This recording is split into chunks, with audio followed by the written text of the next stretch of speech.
അമൃതയെ മുറിയിൽ നിറക്കാൻ ഇവളുമാരെ ഉപയോഗിച്ചൊരു നമ്പർ ഇട്ടാലോ?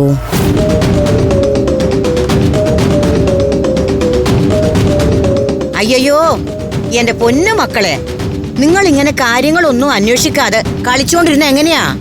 അടുക്കളയിലെ കാര്യങ്ങളൊക്കെ നോക്കാൻ ചേട്ടത്തി ഉണ്ടല്ലോ. ഓ, അടുക്കള കാര്യങ്ങളല്ല, അതിന് ഞാൻ ധാരാളം മതി. പിന്നെ അമൃതമോൾക്ക് എന്തോ പറ്റി. ചേച്ചിക്ക് എന്തോ പറ്റി? അയ്യോ, നിക്ക് നിക്ക് നിക്ക്.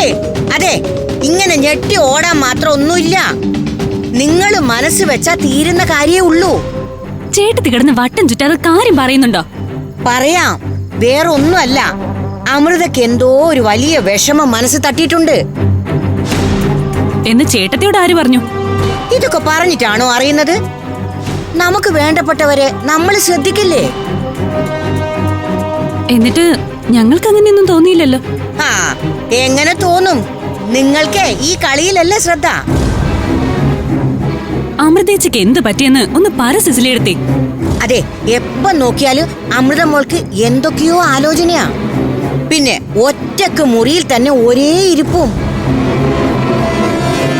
ഇങ്ങനെ പോയാ മനോനില തകരാറിലായി അമൃതമോൾ മാടമ്പള്ളിയിലെ മനോരോഗിയായി മാറുമെന്നാ എന്റെ പേടി. നിങ്ങൾ വെറുതെ അനാവശ്യം പറയരുത്. അമൃതേച്ചിക്ക് ഒരു കുഴപ്പമില്ല. അതെ, വെറുതെ പറഞ്ഞു പറഞ്ഞ് ഞങ്ങളുടെ ചേച്ചിയെ നിങ്ങൾ സൂക്കേടുകാരി ആക്കരുത്. കർത്താവേ, പട്ടിക്കൂട്ടി കേറിയ പോലെ ആയല്ലോ. ഇതുങ്ങളെങ്ങാനും പിടിച്ച് കടിക്കോ? എന്റെ പൊന്നു മക്കളെ, നിങ്ങളിങ്ങനെ വേവലാതിപ്പെടേണ്ട ആവശ്യമൊന്നുമില്ല. നിങ്ങളൊന്ന് മനസ്സ് വെച്ചാ തീരാവുന്നതേ ഉള്ളൂ അമൃതമോളുടെ പ്രശ്നം. നിങ്ങൾ രണ്ടുപേരും കൂടി ചെന്ന് അമൃതമോളെയും കൂട്ടി ശുദ്ധവായുവൊക്കെ ശ്വസിച്ച് ചുറ്റുവട്ടത്തൊക്കെ ഒന്ന് നടക്കണം.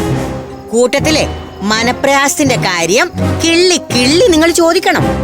ഉറപ്പായും പറയും. ചെല്ലേ, അമൃതമോളെയും കൂട്ടി ഒന്ന് നടന്നിട്ട് വാ. അപ്പൊ തന്നെ അമൃതമോളുടെ മനസ്സൊന്ന് ഫ്രഷ് ആവും. എന്തെങ്കിലും മനോവിഷമം ഉണ്ടെങ്കിൽ തുറന്നു പറയുകയും ചെയ്യും.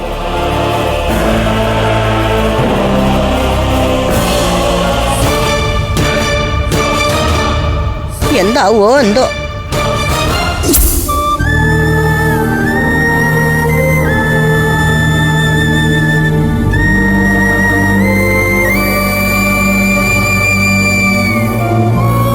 സിസിലിയെടുത്ത് പറഞ്ഞത് നേരം. അമൃതേച്ചി കട്ട് മൂഡ് ഓഫിലാണല്ലോ. വാ,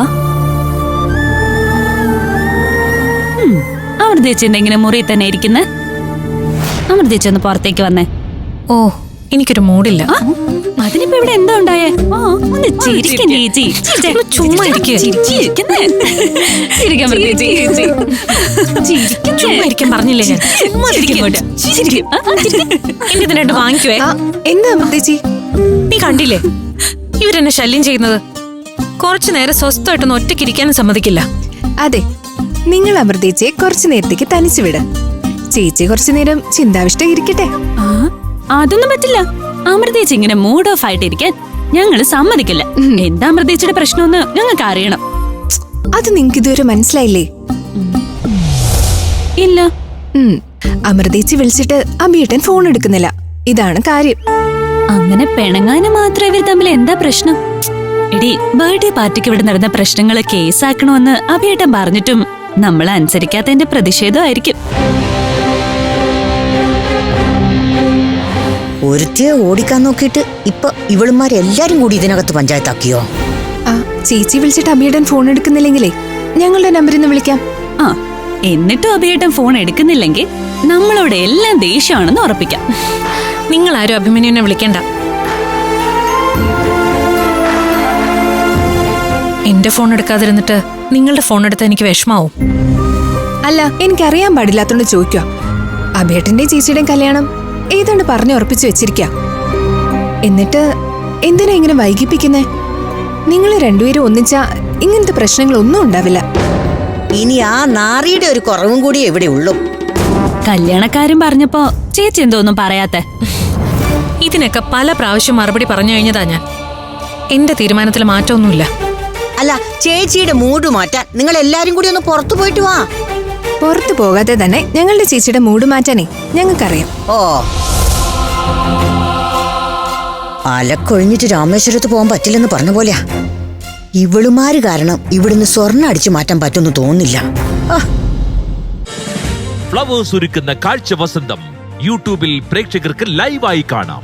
ഫ്ലവേഴ്സ് കോമഡിയിൽ ജോയിൻ ചെയ്യൂ, ആസ്വദിക്കൂ.